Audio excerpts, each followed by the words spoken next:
to our 2018 presentation by our Alumni Fellows. Every fall, Mississippi State University Alumni Association honors some graduates from each of the 8 academic colleges, and they bring these alumni back from various colleges to do just what we're doing this morning, to interact with the students and to show you what alums from the various colleges can do. If you think about our college, we now have a little over 2,200 alumni, living alumni, and so to be recognized by the Alumni Association as an Alumni Fellow is really a big deal. If you do the math, it's a pretty staggering. Our Alumni Fellows this year are graduates of the college in 1996. They both received a Doctor of Veterinary Medicine degree. They were classmates, Audra and Mark Alley. 5 days after graduation, I learned this last night, they got married. So that was a big event in that time. Audra, a little bit about them. Audra is a native of Alabama, the Mobile area. She came here for undergraduate, got her bachelor's degree in animal sciences. Mark is a Mississippi native and also came to Mississippi State for his undergraduate work. A little bit about them, and then they'll tell more about their careers as they go forward. Following graduation, they both went to West Virginia, were in practice there for about a year, and then to Tennessee.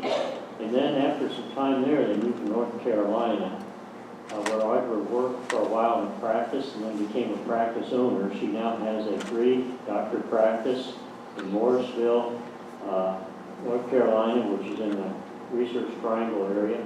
Her hospital is Shiloh Animal Hospital, and she integrates Eastern medicine with Western medical science. In 2003, she completed her certificate in the American Academy of Veterinary Acupuncture. She is also a diplomate of the American Board of Veterinary Practitioners, small animal specialty. Following graduation, Mark also went to West Virginia and Tennessee, and then when he went to North Carolina, he went to North Carolina State University College of Veterinary Medicine as a clinical specialist and also an extension veterinarian for ruminants for the state of North Carolina. In 2014, Dr. Mark Alley joined Zoetis Animal Health, Zoetis Pharmaceutical Company, where he's now a technical service veterinarian for beef cattle for the eastern part of the United States. He also earned a Master of Business Administration. Audra and Mark are parents to a son, Reed, who is now a second-year undergraduate student in the early entry veterinary program, so he'll be coming into veterinary school in the next several years, and a daughter, Taylor. They have 2 dogs, Samson and Murford, and 2 cats, Sora and Toby, so they're equal opportunity, both dogs and cats. Please join me in welcoming our 2018 Alumni Fellows Symposium.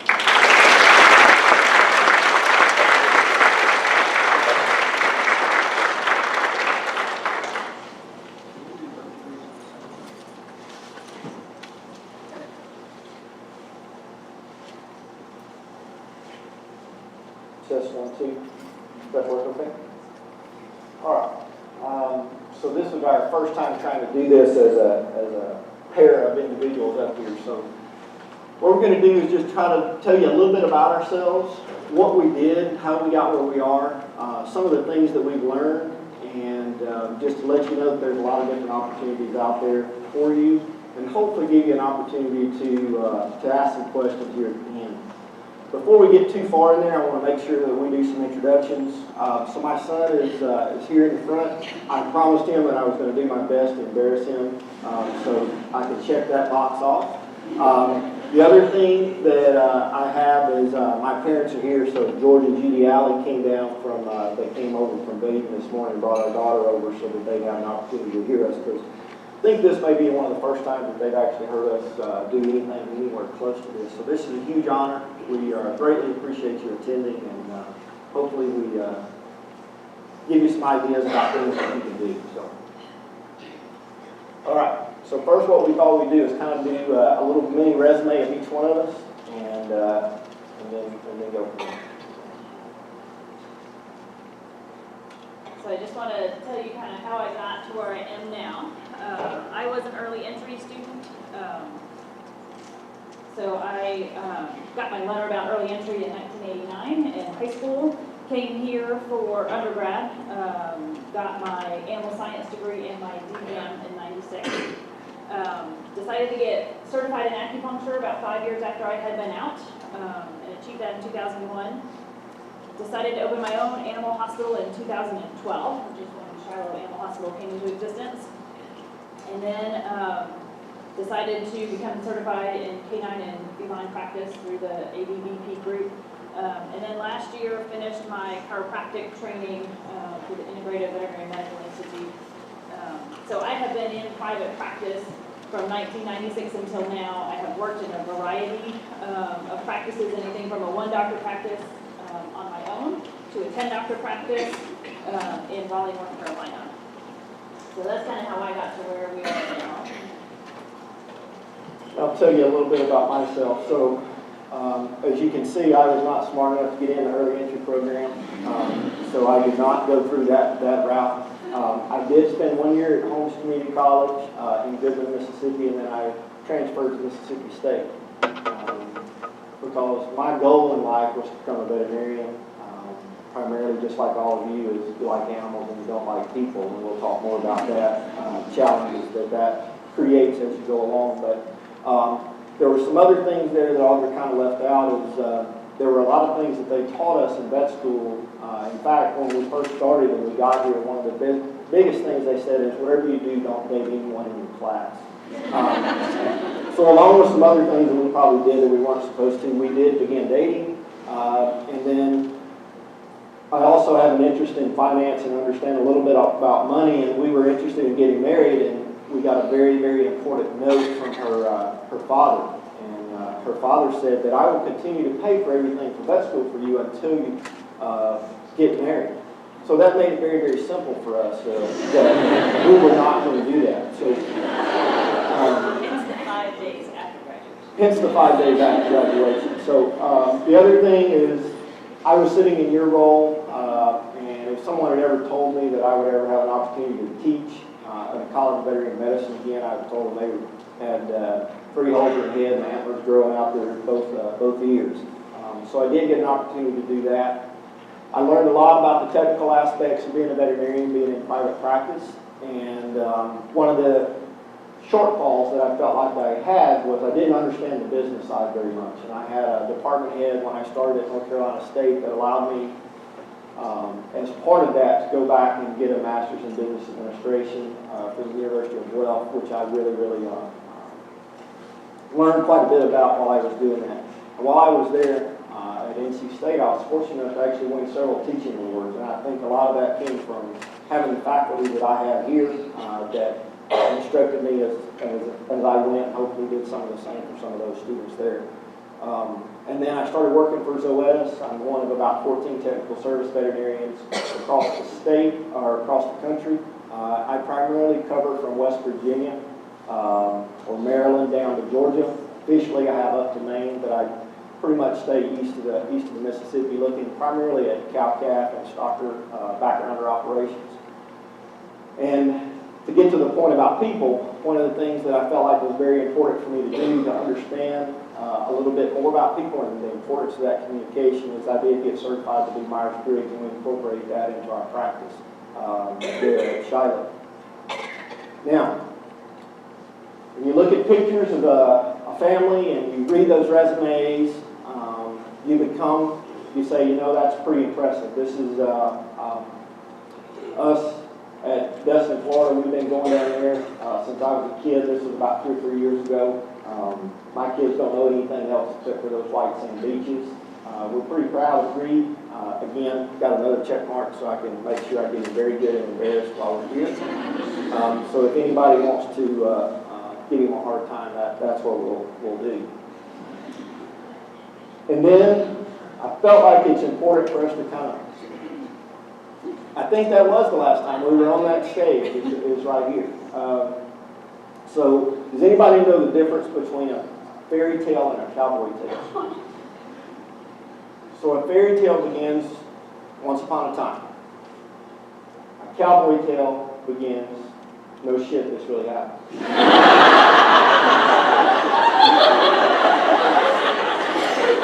So here's what we're going to do. We're going to let you go through and determine whether you think this is a fairy tale or whether this is a cowboy tale. So when you initially look at that, it's a little bit surprising. So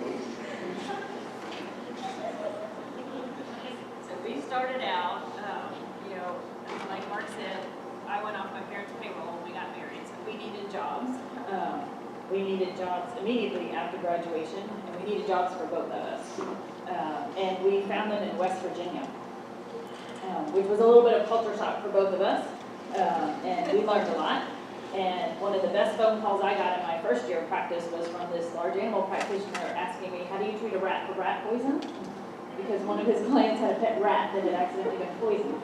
And to his credit, he saved the rat. So we learned a lot that first year.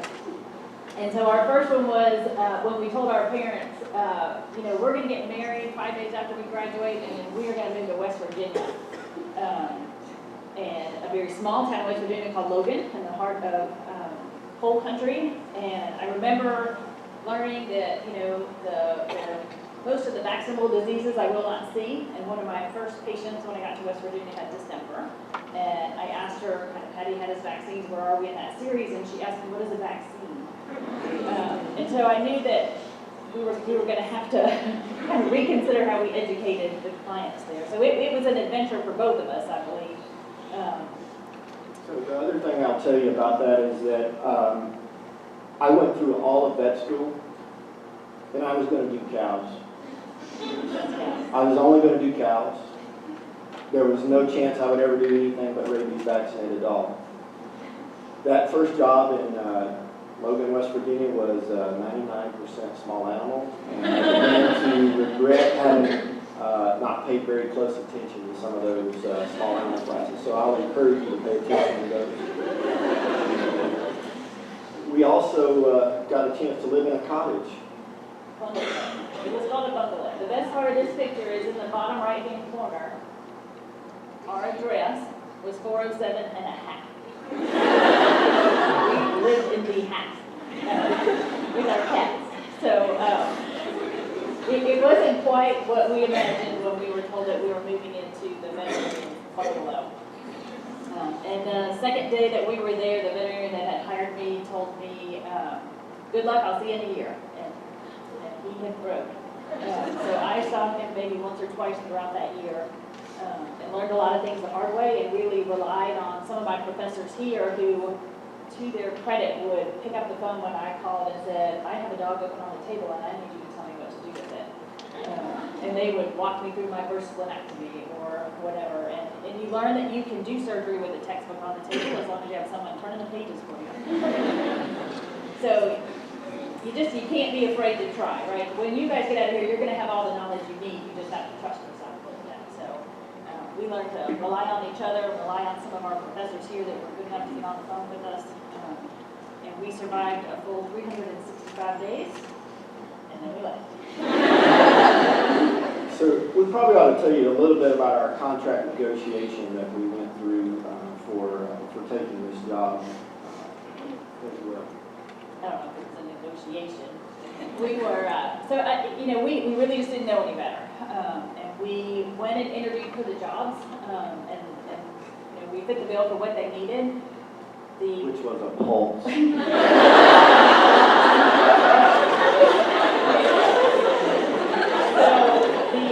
the veterinarian that hired me came to our hotel room with contract in hand and basically said, you sign this in the next hour or I give the job to somebody else. So, we needed a job, so. And we were in a very nice hotel room in West Virginia. That's all sarcasm. Those hotel rooms had shag green carpet, probably from the 60s. I've been here for a while. So.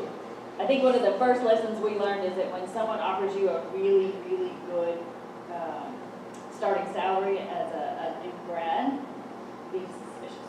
There's a reason that they are needing to pay that kind of salary to get somebody to come there. But we survived and learned a lot while we were there. So then we get to tell our parents we're going to do what? We're going to to move again. So from there, I finally got to do cattle work.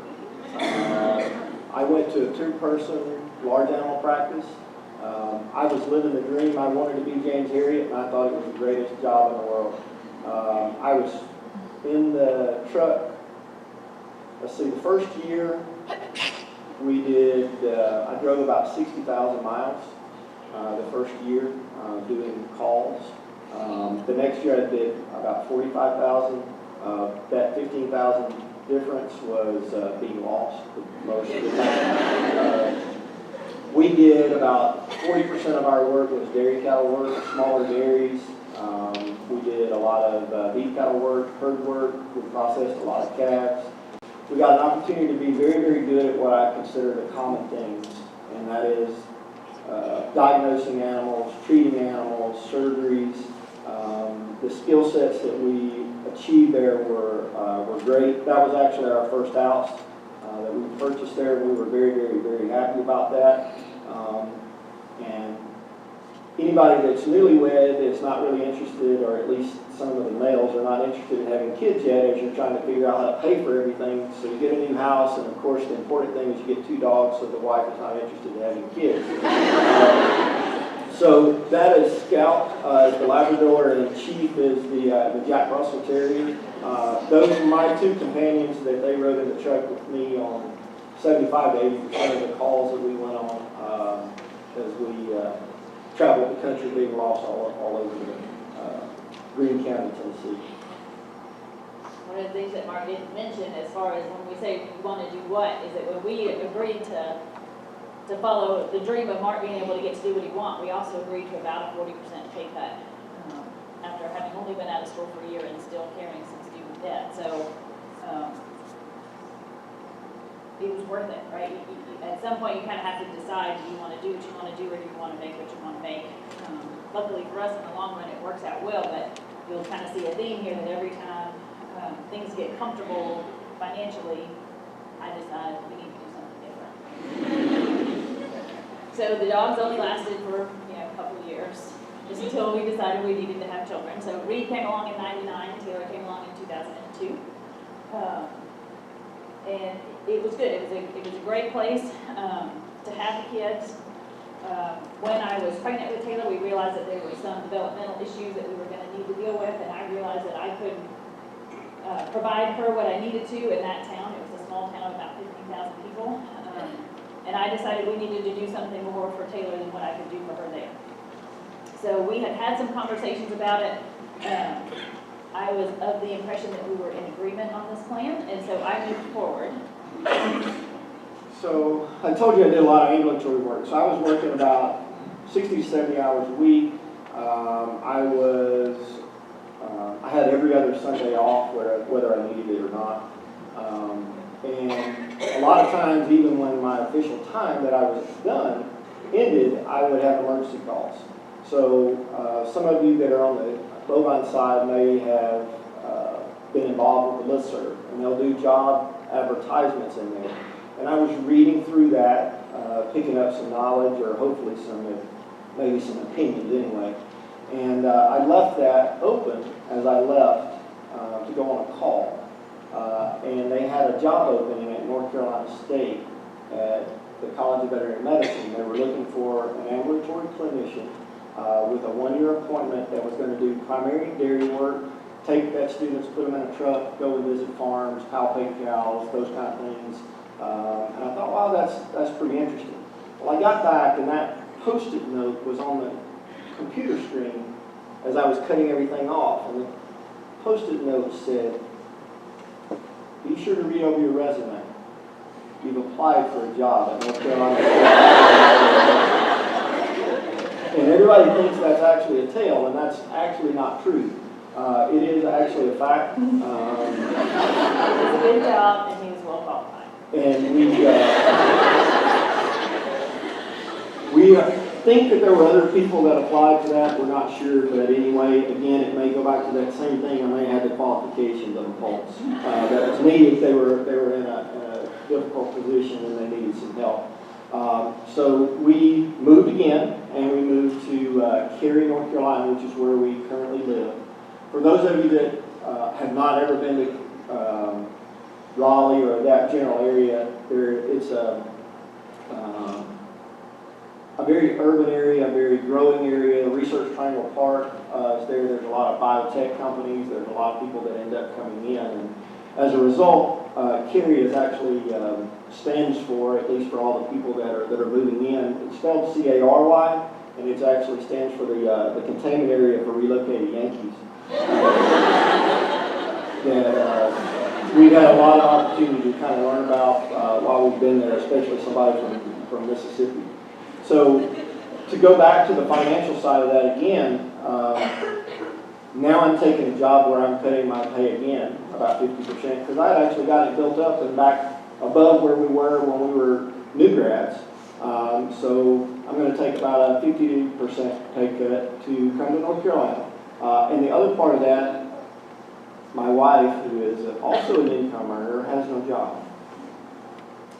During that time, she worked to try to figure out what she wanted to do, and she spent some time doing some relief work. She was very interested in doing cats. She thought she wanted to own a feline owning practice. She worked for a cat practice for a short period of time and realized that was not in the books. So then we ended up getting a pretty big break. One of the faculty members at NC State, his spouse also owned a small animal practice, and they were very much interested in acupuncture. And Audra had just recently gotten her certification. And normally they did not hire any veterinarians that had not done an internship or a residency. And we were fortunate enough that they hired, and Audra was able to learn quite a bit about that business there. So, here we are again. You're going to do what? So we, what year this was? We decided to both, Mark wanted to do his MBA, as he's mentioned before, and my dad was in need of a kidney donation, so in the middle of him studying and having two small children and both of us working full-time, I decided donating a kidney would also be a good idea. Which worked out fine, because my dad is still alive and well, but was, a little bit stressful. That's a little bit of an understatement. My final class, that I had to have my assignment in on my due date, because it was a distance program that I did through the university as well. Audra had just come through surgery, and she was lying in a hospital bed at Emory University in Atlanta. He thought he was going to have to go home and raise two small children on his own. And he, for whatever reason, didn't seem to like that idea. I submitted my final project for my MBA sitting in the hospital room. So stress, it was pretty stressful. So we recovered from all that. We're doing well. At this point, we're both making a decent living and doing fairly well. I decided that there was a particular school that I wanted my daughter to be able to attend, and at the time I couldn't afford it. And so I went and talked to the people that I had worked with for the last 8 years to see, is there a buy-in option? Is there some way for me to, try to bring in a little more income? And the solution that they offered me was to work all nights and weekends, which for our family wasn't a great deal. So I came home and told Mark that I'm going to leave my six-figure job and I'm going to start a practice from scratch in a storefront. And I'm not going to have any income for 2 years.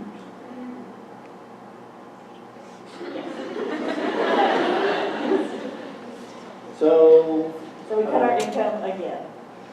So it's a little bit of a challenge. Actually, we do make enough now that we can travel a little bit and actually come and visit, but it has taken a little while. The practice, as we were trying to get that started, we actually had a feasibility study done because we were interested in doing one in Tennessee, but the feasibility study came back and said, this is really not based off of what your interest is, that you're going to be able to do that. You're not going to be able to achieve what you want. So we moved here, we got another feasibility study done, and the individual said that we feel like this is an area that you're going to be very successful in, that we feel like within 10 years you should be a little over $1 million practice. Audra is very, very good at what she does, and she broke that in about 4.5 years. So about half the period of time that it was going to be required to, at least according to the feasibility study. So again, life is really, really going extremely well. Clinic is going well. I've got fortunate enough to be working with at NC State and was recruited to come to Zoetis actually by one of my former professors, Dr. Dan Scruggs, and invited me to, he said, you should think about this position, and ended up accepting that position and began to work for Zoetis. So now I'm traveling quite a bit, get to see a lot of different things, and things are going pretty well. And I'm getting ready to come home again and get another little piece of information from my spouse. So in case you haven't figured out yet, I like a challenge, right? So we had already hit the $1 million mark in less than 5 years, so I'm only at 1,400 square feet, so clearly I need more space. We will be moving into our 7,300 square foot facility in about 5 or 6 weeks. So we are in the end stages of construction, and my plan next year will be year 8. We will surpass $2 million within 8 years. So she's going to go from 2 exam rooms. You want to go over, show her that? So 2 exam rooms to 6. So lobby area will have the 6 exam rooms around. We're adding the boarding facility, which I don't currently have. We'll have the boarding facility, treatment area, we'll have our own dental suite, surgery suite, digital radiographs, pretty much anything that we could want in our new practice is going to be there. So we look forward to having that open. We currently are a 2.5 doctor practice. The plan is within the next 5 years we'll probably be a 5 or 6 doctor practice. I also, when we did this, we purchased 3.8 acres, so we also will be taking out more loans in the next few years and building a boarding facility affiliated with the practice. So the next, you want to do what? It's going to be taking out another loan to build a boarding facility. And I may actually put the profanity in on the next slide. So this is the outside of the building. This is where we are currently. We were very fortunate to have everything end up working out pretty well for us. They are doing the inside painting walls today, and hopefully about the time that Reed finishes class that he'll be able to help us come and move. And if anybody has pickup trucks in North Carolina, feel free to join us about mid-December. We expect to be moving lots of boxes. So just another picture as to where we are. So again, as I said there earlier, you can decide whether you think that's a fairy tale or a cowboy tale, but again, remember, that stuff really did happen. So we've learned a lot along the way and continue to learn, and that's probably the most important thing that I hope that you get out of this. Your education that you're going to receive at the vet school prepares you to begin, and I know that you've learned a lot, but your learning curve, that first 3 to 6 months, as soon as you finish, is almost straight up, and it is going to continue to go on. If you talk to any of the individuals that have been out of school for a little while, they're probably going to tell you that same thing. So one of the first things that I had to learn the hard way is I am absolutely one of those people that came to vet school because I love animals and I'm not super fond of people. That has changed. But I learned pretty quickly that if you can't communicate with the owners, you don't get to take care of the pets, right? Every one of them comes in with an owner on the other end of that leash or holding the carrier or on the other end of the lead. However it may be, you have to communicate with people to be able to care for animals. And one of the things that a client actually informed me of fairly early in my career was that my communication style with people was not good. He loved how well I took care of his dog, and he appreciated the fact that I was very good at being a veterinarian. He felt like my communication style was more along the line of a female dog is actually what they called me. Which at the time was pretty hurtful, right? So But I will say that I took that conversation and over a few years learned that I need to know more about myself so that I can learn how to communicate with people. And it turns out, we did Myers-Briggs while I was here in school, but didn't really learn a whole lot about it. I've done disc profile, I've done a lot of different things to kind of find out what do I need. I'm a pretty strong introvert, so even though I pretend to be an extrovert all day long in the exam room and talking to people and really getting to know them, I also know that I need downtime at the end of the day, right? I need time to recharge myself. So I think, actually, if you ask Reed or my kids, they would say, don't talk to mom for the first hour when she gets home. She needs a little downtime. But learning about what your preferences are and what sort of makes you tick makes it so much easier to learn to communicate with other people and to recognize that everyone comes to the table with a very different perspective. And being able to see things from where they're coming from will make you a much better veterinarian because it gives you the potential to treat a lot more animals if you have owners that want to come to you. From the time that he told me that when I was about 2 years out of school, I now, we recently sort of did a survey of my clients. How far do they drive to come see me? The national average is 5 miles. I'm currently sitting at about 35 miles that people are willing to drive to come see me because I have learned to communicate.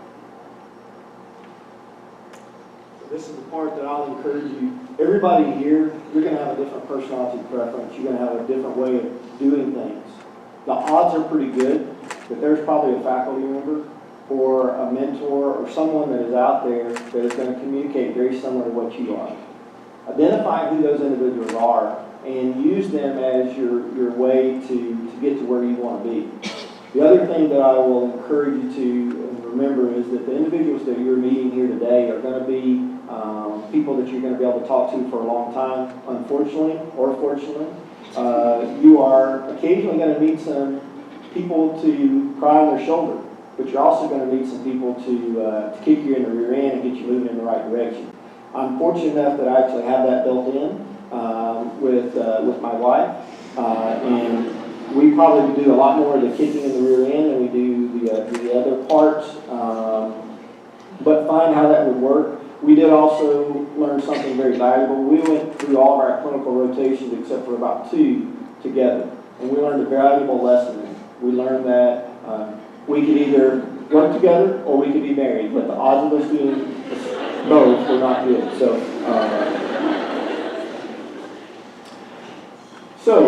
I'm going to talk to you a little bit about communication. So this was me after I had been at North Carolina State for about 3 years. And I had some vet students that contacted me and they said, you know what, I want to go and learn what you are doing every day. And I'm very, very excited about cats. Does everybody see the excitement? I'm very, very, very excited about cats. So, and this is a veterinarian that is a little bit ticked off at the resident that I had that was taking a picture of me because he thought it was pretty funny. But I want to make you aware that the communication, the words you speak, are not everything. In fact, they're a very, very, very small component of what you are going to project on a daily basis. And when you have your opportunity to go out and do your externships, or when you're on your clinical rotations, and your goal in life is to save every iguana across the world, and you're having to go and look at a cow, pay attention because you're going to have to play different roles and you're going to have to do some things that you don't want to, and people are going to pay attention to that. Nonverbal is very, very important. Tone is very important, and the words that you say are important. So just so you know, out of the individuals that are there, so this was the veterinarian that's kind of out of the picture, Dr. Rod Lowe, that is there in Salisbury, North Carolina, took a lot of veterinary students. The 2 others, so this is his son, he's now a veterinarian that works in this practice. This is Dr. Derek Foster, he is on faculty at North Carolina State. These 2 young ladies right here both are veterinarians, and this young lady decided that it was not appropriate for her, and I'm not sure exactly what she's doing at this point. So this is the other part. No one cares how much you know until they know how much you care, and that becomes very, very important. And when we were putting this together, Auditor says you need to put each pet comes with a human. And unfortunately, you also need to understand that regardless of whether that's a pet or a farmer or whatever that happens to be, it still comes with a human. And there's not any role that you're going to be involved in that you're not going to have some human interactions, and you need to understand how to communicate. When you're in vet school, you think the thing that you're learning is veterinary medicine. When they're doing these group things and they have you on rotations together, what they're teaching you is how to work as a team and how to respect each other and work through those and pay attention to that. You'll learn a whole lot. You may not get along with everybody, but you are going to have to deal with people that are going to be very similar to that in any role that you have. Medicine does require a team. I love a challenge. I like being self-sufficient. My first year in West Virginia, I didn't have good technicians. I can put in catheters by myself, I can draw blood, but I can be a whole lot more effective when I have a team to support me. When I have registered techs doing their job, I can see 2 to 3 times as many patients. I can be a lot more effective if I have a team. But you have to be able to manage that team. Everyone needs to know what their job is. They need to know what to expect from them. And they need to be able to communicate with you. If they're scared of you and they can't tell you, you know what, you asked me to give this drug and I accidentally gave this drug. If they don't have the level of comfort to tell you that, and you never know why something went wrong, you don't have the opportunity to fix it. So you have to be approachable. Don't ever think that you can't learn something from everybody in that building. Even the technicians, the assistants, the kennel. Somebody can teach you something every single day. So don't ever feel like you're done learning. That's a lifelong process.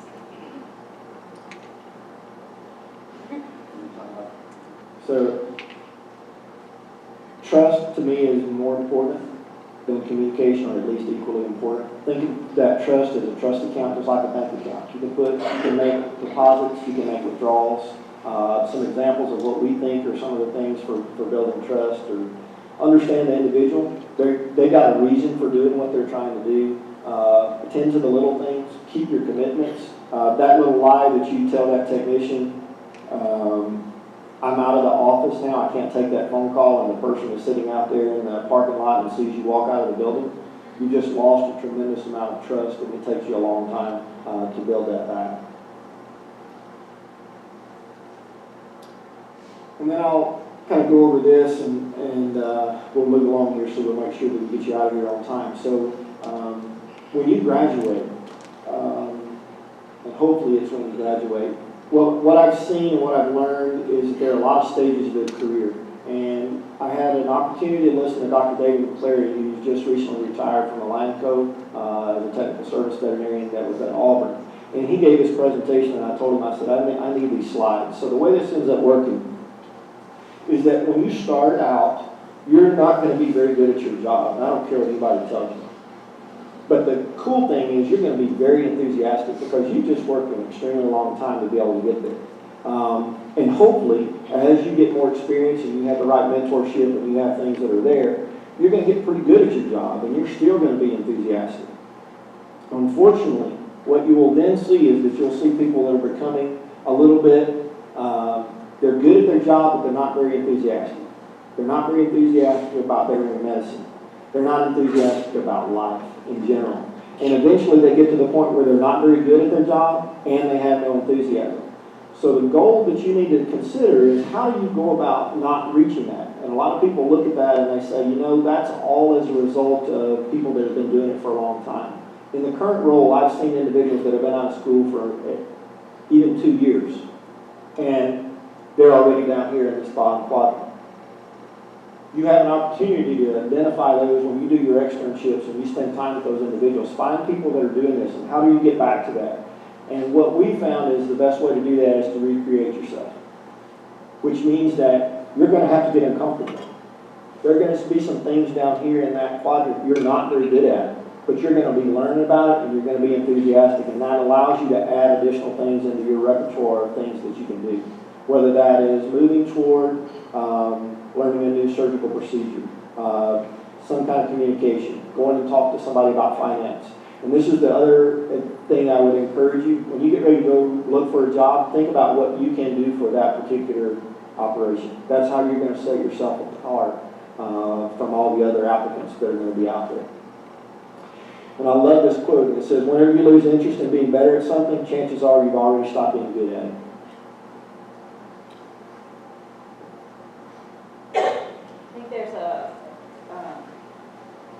lot of different things that are going to make you successful that don't really involve all the skills that you're learning here. Different things as far as showing up, working hard, your body language, what's your energy level that you bring to work? Do you come in already grumpy and dissatisfied?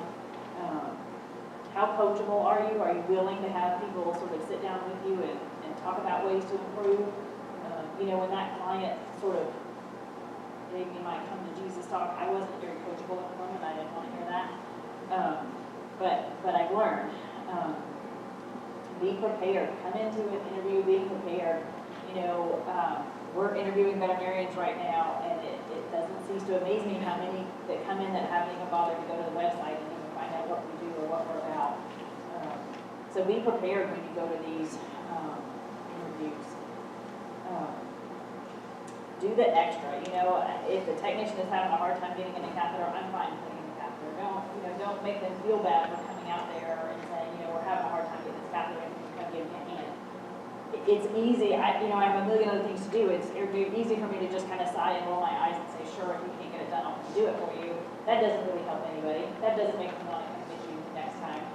And it's in the pet's best interest for me to just say, absolutely, I'd love to help you, and come out there and help, instead of them continuing to try to do something that they're not able to do because they're afraid to come talk to me about it. So there's going to be a lot of things that you learn here, and you're obviously at one of the best vet schools you can possibly go to. You are going to be set up for success, but there are things other than what you're learning in the classroom that will take you a long way in this career.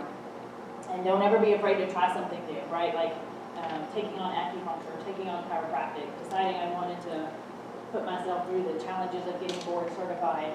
All of those were ways to just keep me engaged in the profession and trying something new. I joined a management group that is challenging me on the business side of things, and how do I read KPI reports, and how do I learn to understand profit and loss statements.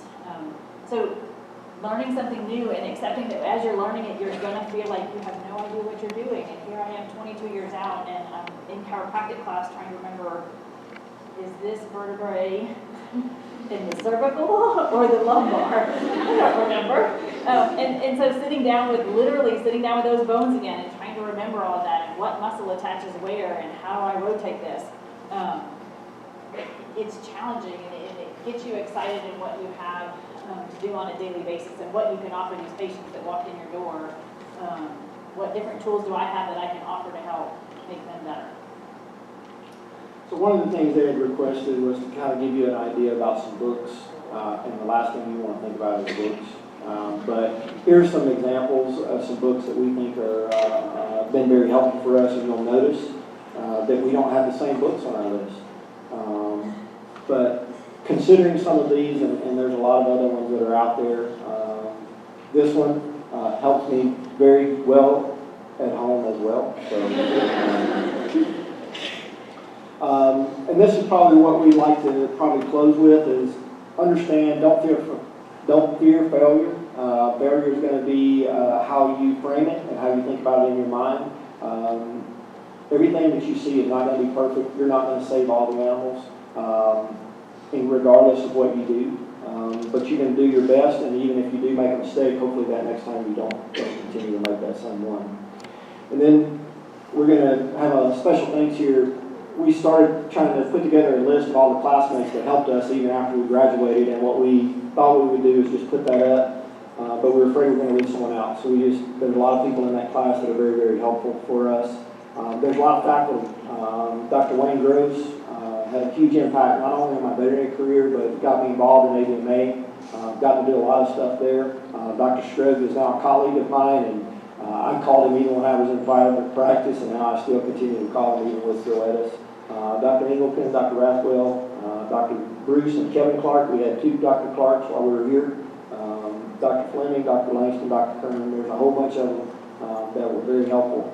And then we'd be remiss in not thanking our parents. So Audrey's parents are Mr. and Mrs. Barry Shive, and my parents are here, George and Judy Allen. So with that, that's the end of what we have officially to say. We'll open it up. If anybody has any specific questions about what we've done or anything like that, we'll be glad to try to answer those. This is a big room. I know it's kind of hard to ask questions in this kind of environment. If anyone wants to come down and talk with us, we're happy to stay and have a conversation. I think that if you ever just sat down and sort of looked at our career on a piece of paper, there would be a lot of things that at the time I would have considered a failure, and yet here we are. So I think that if you're not making mistakes, you're not trying enough new things. So you can't not do it because you think you might not be able to. Because maybe the first time you won't, but the second time you will, or the 10th time you will, or sooner or later you'll get it. You'll be better for it. So we're happy to talk to anybody who has questions. Also, once the practice is open, if anyone wants to come do externships out there, we'd love to have students. She probably will put you to work, just. You can ask you about that. But we're happy to talk to anyone that has some questions. And thank you very much for the opportunity to come and talk to you. I know you guys are busy, you have a lot going on, and we appreciate you taking the time to